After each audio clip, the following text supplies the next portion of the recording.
Malo koji narod na svetu ima istoriju ovako veliku i ovako nedorečenu. Razlog je jednostavan. Naša prošlost nije samo pisana, ona je i brisana. Naši arhivi i biblioteke bombardovani su i uništavani. Brojni tragovi izbrisani ili zauvek nestali. Zato danas živimo sa više pitanja nego odgovora. Sa misterijama koje čekaju da budu otkrivene. Moje ime je Milan Bogojević, pisac, novinar i istraživač. Objavio sam 10 knjiga u više od 100 izdanja, a istorijom se bavim više od 2 decenije. U ovoj emisiji vodit ću vas kroz najiskrivenije i najzagonetnije priče naše prošlosti. Zajedno ćemo, korak po korak, otkrivati ono što su vekovi skrivali.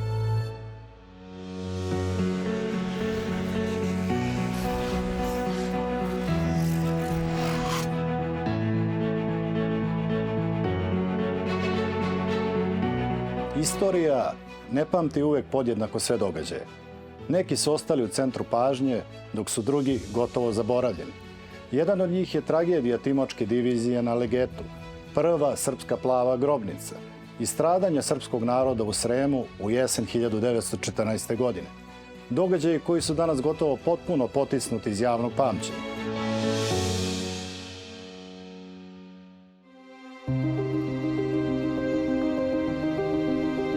U ovoj emisiji govorit ćemo o jednoj iznuđenoj ofanzivi, o jednom porazu koji je prerastao u tragediju i zločinu koji je usledio nakon njega, a ostao u zaboravu.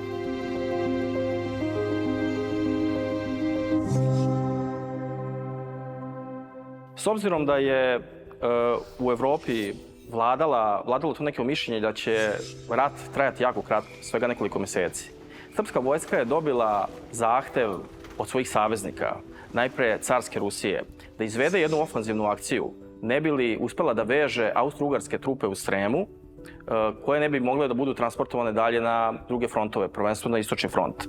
Počeli su da se dave, to izazvalo, ti krici daljenika izazvali su jednu paniku ostalih koji su bili blizu vode, svi su pohilili prema mostu.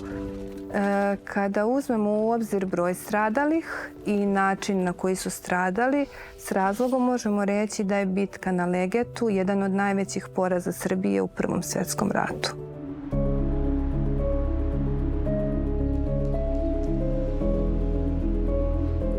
Priču o bitci na Legetu počinjemo razgovorom sa istoričarom Nenadom Radmanovićem, koji se ovom temom bavi dugo i sistematično.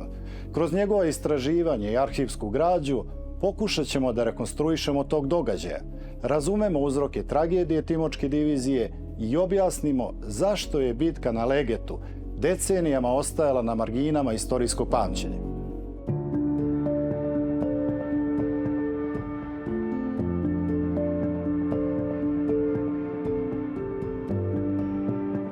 Nakon pobede na Ceru i proterivanja neprijatelja preko Drine, srpska vojska kreće u jednu ofanzivu koja će se nazvati Sremska ofanziva.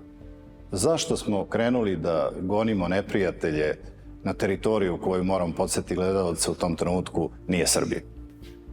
Tako je. Pa naime, posle te briljantne pobede na Ceru, možda iznenađujuće pobede na Ceru, sigurno da Srbija nije pre tog, da kažem, boja imala neki veliki značaj kod njenih saveznika. Tom pobedom na Ceru sigurno da je kredibilitet srpske vojske i značaj srpske vojske porastao i u očima saveznika. I to će zapravo na neki način i koštati srpsku vojsku. Čega? Saveznici, naravno, Srbije, prvenstveno mislimo tu na carsku Rusiju, zatražili su od njene vrhovne komande i vlade jednu operaciju koja će biti zapravo na neki način zadržavanje austro-ugarskih trupa u transportu ka istočnom frontu. Austro-Ugarska je koristila Srem kako bi što pre dopremila i opremu i značajnu vojsku na istočni front. To je ono što su saveznici na početku rata zapravo i znali. To je upravo bio zadatak koji je bio namenjen srpskoj vojsci posle te briljantne pobede na Ceru. Problem je bio u tome što je ta bitka na Ceru završena 24. avgusta. I ubrzo potom, dakle, srpska vojska nije stigla čestito ni da se odmori, dobila je taj, da kažem, zadatak i verovatno je vrhovna komanda prosudila da Srbija treba da odgovori pozitivno na poziv saveznika, iako je bilo tu nekih glasova u tom kratkom vremenskom periodu da možda to ne treba ni izvesti. A zašto ne treba izvesti? Pa prvo, ti glasovi koji su rekli da Srbija ne treba da izvede tu sremsku operaciju, govorili su u prilog tome da Srbija nema rezerve koje ima jedna Austro-Ugarska, da se srpska vojska dosta umorila posle Cera i da treba se spremiti za neke nove odsudne bitke, a te odsudne bitke će doći vrlo brzo. Drugo, Srbija je dakle imala ograničenu vojnu snagu, nije mogla da povuče regruta koliko je, kažem, mogla Austro-Ugarska.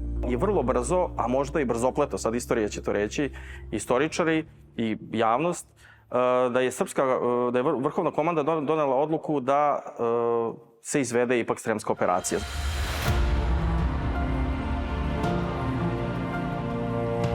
Sremska ofanziva zamišljena je da bude izvedena na sljedeći način. Prva armija pod komandom generala Bojovića i regenta Aleksandra Karađorđevića prelazila je kod Kupinova. Ali da bi se neprijatelju skrenula pažnja, organizovan je još jedan prelaz, demonstrativni, kod Sremske Mitrovice na polju Leget. Govoreći, dakle, o sremskoj operaciji, mi možemo da govorimo o jednoj brzopletosti koja će sigurno dovesti do, da kažem, katastrofe na Legetskom polju i Legetskoj bitci, koja u stvari nije ni trebala da bude Legetska bitka, trebala je samo da bude demonstrativni prelaz kod polja Leget. Zadatak da izvede demonstrativni prelaz dobio je general Vladimir Kondić, komandant Timočke divizije. On je svoju diviziju, on je rukovodio, ali on bio komandant Timočke divizije, on je svoju diviziju pokrenuo oko 11 časova tog 5. septembra. Vreme prelaza na polju Leget bilo je noć 5. na 6. oko 1 čas posle ponoći, dakle rano ujutru 6. septembra. Isti taj zadatak dobila je i prva armija pod vojstvom Petra Bojovića. Vladimir Kondić je bio komandant Timočke divizije, ali je on svakako sledio strogo naređenja koja je njemu vrhovna komanda zadala. Iznad Vladimira Kondića nalazio se vojvoda Stepa Stepanović koji je rukovodio drugom armijom. Tako da, kada govorimo o liku i delu Vladimira Kondića, koji će na neki način možda biti i kolateralna šteta svih tih događaja, prosto neverovatno je da samo jedan čovek koji je u tom nekoj hijerarhijskoj strukturi ipak nije bio najizbočeniji i najistaknutiji. Međutim, 1914. godine on će biti osuđen na godinu dana zatvora. On će se posle rata boriti za istinu. 1922. godine on je pokrenuo ponovo sudski proces koji će istina trajati nekih 5 godina, ali 1927. godine sud je oslobodio krivice Vladimira Kondića. I ja mislim da je tu zapravo ispravljena jedna istorijska pogreška koja je i jedna nepravda koja je, da kažem, 1914. godine naneta liku i delu Vladimira Kondića. Kada govorimo opet o Vladimiru Kondiću, mi moramo da razumemo jednu stvar. Činjenica je da je Timočka divizija i druga armija dobila zadatak demonstrativni prelaz. Dakle, to nije bio glavni prelaz srpske vojske. Ona je trebala da izvrši trebala je da bude iznenađujući faktor za austro-ugarsku vojsku. Iako je bitka trajala samo 24 sata, bitka na Legetu, Timočka divizija je ipak delimično uspela u tome. Ona je navukla na sebe velike austro-ugarske snage. To što oni možda nisu imali dobre informacije na terenu, koliko je zapravo vojnika, koliko je austro-ugarskih i pukova i divizija se nalazi u Sremu, a kažu da je to bio jedan poprilično veliki broj. Govori se o nekim u literaturi o ciframa između 80 i 100 hiljada vojnika koji su se nalazi na tom nekom prostoru Srema, koji je trebao da bude delimično transportovan na istočni front. Timočka divizija je uspela u tome. Oni su, dakle, uspeli da navuku na sebe značajne austro-ugarske snage u ta 24 sata. Sticajem mnogo pogrešaka i nekih nesretnih okolnosti, ali za koje sigurno nije odgovoran Vladimir Kondić, Timočka divizija je doživjela na neki način katastrofu, jer je otprilike 6300-400 vojnika izbačeno iz stroja.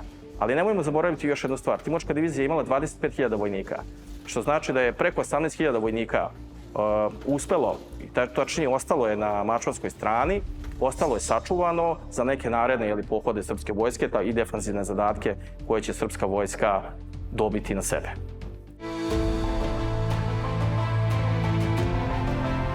Nijedna pukovska zastava tokom Prvog svjetskog rata nije pala u ruke neprijatelja. Kako se ona sačuvala na polju Legeta, to je posebna priča. Praunuk Hajduk Veljka, Milivoje Petrović, koji je bio inače lekar tog puka, 13. puka, uzeo je zastavu, vezao je oko struka. Jedini način bio je da prepliva Savu. On ni na koji drugi način nije mogao da je prenese. On je uzeo, vezao oko struka, ušao u hladnu reku i uspeo je tih nekih 380-400 metara, koliko je tada Sava bila široka, da prepliva, da pređe na drugu stranu i da spase pukovsku zastavu. Što je sigurno doprinelo podizanju, da kažem, morala kod vojnika.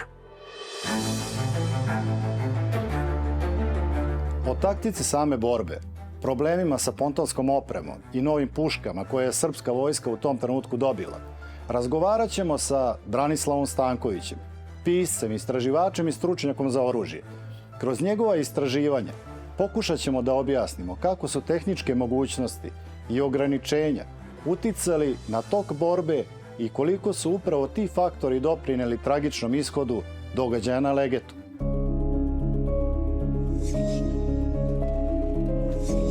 Oni su imali mosta za 385 metara, dok je Sava na tom mestu bila 410 dugačka. Ipak se odlučilo za podizanje mosta, što je odobrio i sam Stepa Stepanović, koji je došao da obiđe, komandant druge armije, koji je došao da obiđe samo mesto prelaza. Dotad je sve išlo glatko. Oni su prevezli polovinu trupa koje su bile namenjene za prelaz. Očekivalo se da most bude gotov za 3 do 4 časa i da to neće biti neki veliki problem izgraditi ga. Ispostavilo se, međutim, da Austrijanci imaju više nego troduplu snagu. Na 1,5 puk nepun srpske vojske napadalo je 4 do 5 pukova austrougarskih. A ta njihova brojčana nadmoć je bivala sve veća kako je vreme odmicalo. Intenzitet borbe se pojačavao. Naši su ostajali bez municije, bez snabdevanja. Međutim, negde u kasnim popodnevnim časovima desi se jedna situacija koja je, ajde da kažemo, možda potpuno preokrenula tok cele bitke.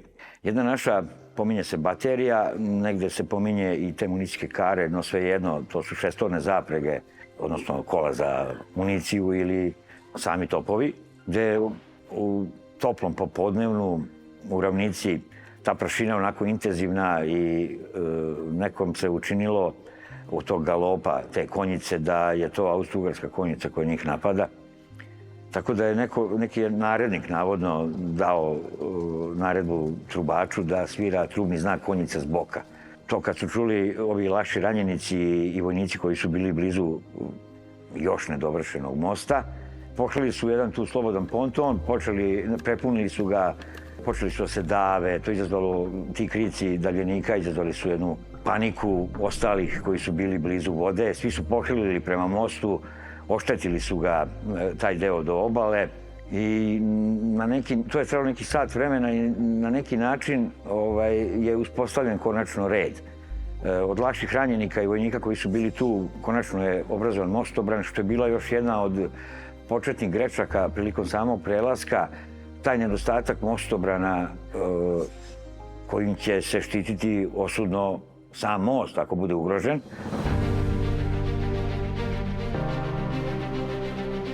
Dok se most rušio i vojnici davili, na frontu je vladao mir. Ispostavit će se da je to bilo zatišje pred buru.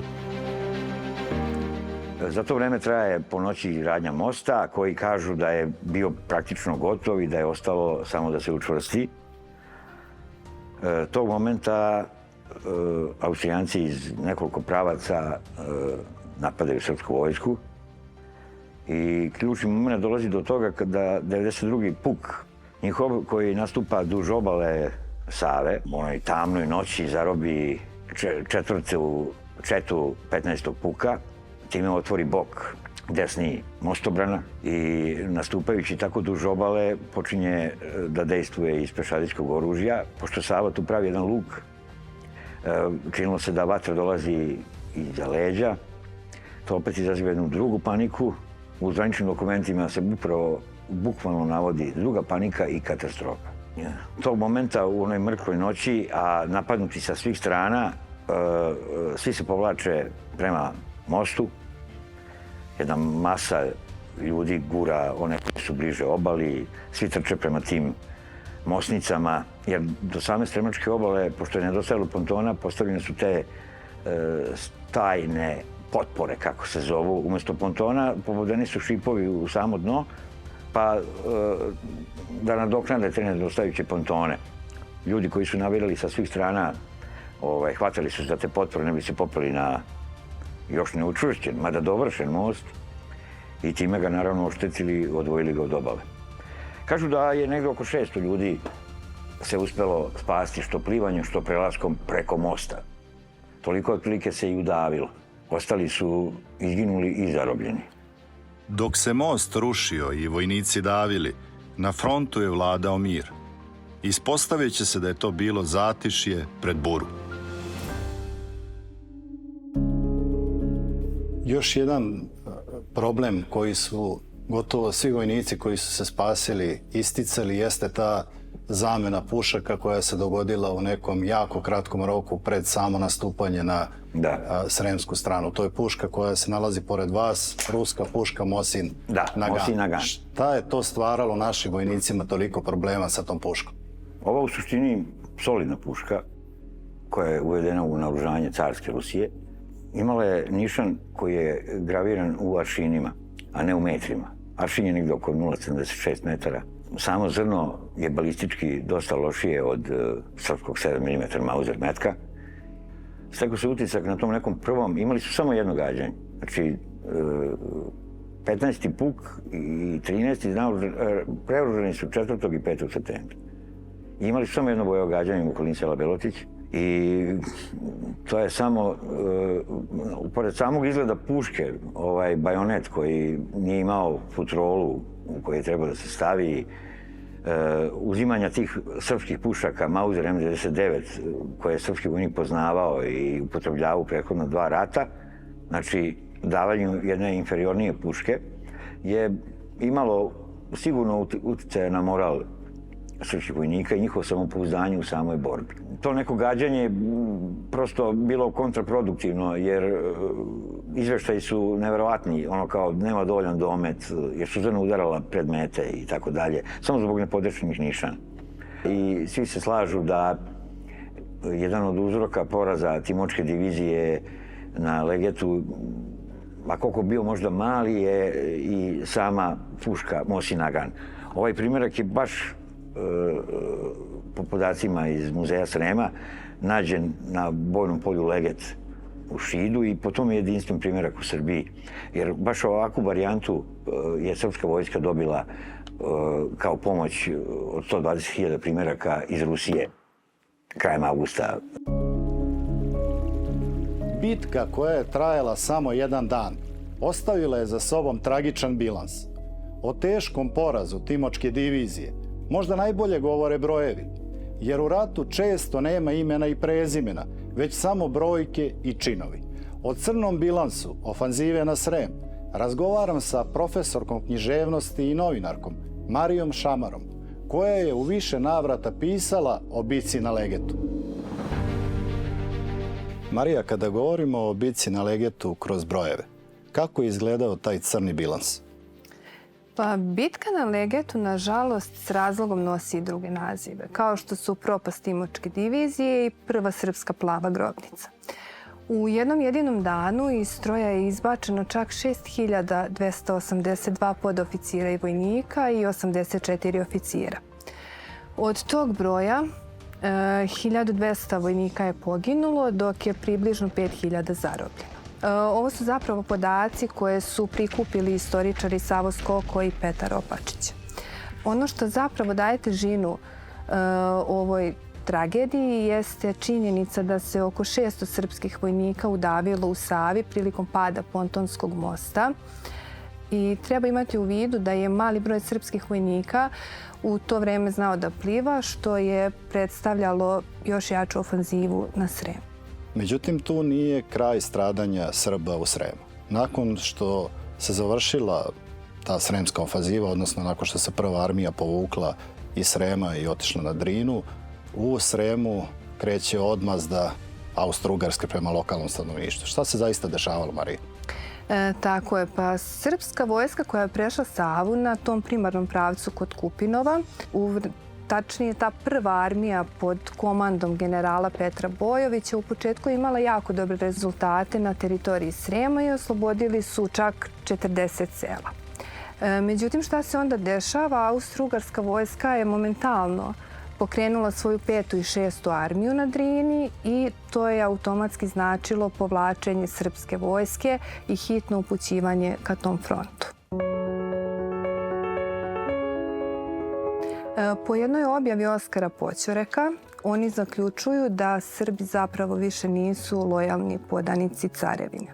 Ubrzo zatim dešava se masovna likvidacija stanovništva, paljenje čitavih sela i deportacija stanovništva u logore. Sad ono što je jako zanimljivo jeste da je kod nas dugo bilo uvreženo mišljenje da logori zapravo nisu ni postojali. Prema podacima Crvenog krsta, još u junu 1916. godine na teritoriji Austro-Ugarske imamo 300 logora, na teritoriji Nemačke 50 i na teritoriji Bugarske 25. Uzimajući u obzir sve ove činjenice, jasno je koliko je zaborav ove tragedije danas bolan. Tragedija Timočke divizije i stradanje Srba u Sremu nisu bili samo vojni poraz, već posljedica političkih pritisaka, loše pripremljene ofanzive i svesnog žrtvovanja vojske koja za takav zadatak nije bila spremna. I na samom kraju, za Legetsku bitku možemo slobodno reći da je to prva srpska plava grobnica. Jedna od najvećih tragedija srpske vojske u Prvom svjetskom ratu je upravo bitka na Legetu. Međutim, nažalost, poprilično je zaboravljena i skrajnuta u celoj historiografiji Prvog svjetskog rata kad je srpska vojska u pitanju. Nakon više od jednog veka, žalosno je to što je ovakva bitka na marginama srpske istorije. Ono što je usledilo nakon Legeta, masovni zločini, paljenje sela i logori, predstavlja sistemsko kažnjavanje jednog naroda i jedno od najtežih stradanja Srba u Prvom svjetskom ratu. O tim događajima se decenijama ćutalo, a zaborav je postao druga vrsta tragedije. Zato je priča o Legetu i Sremu danas pre svega pitanje istine, pamćenja i odgovornosti prema sopstvenoj istoriji.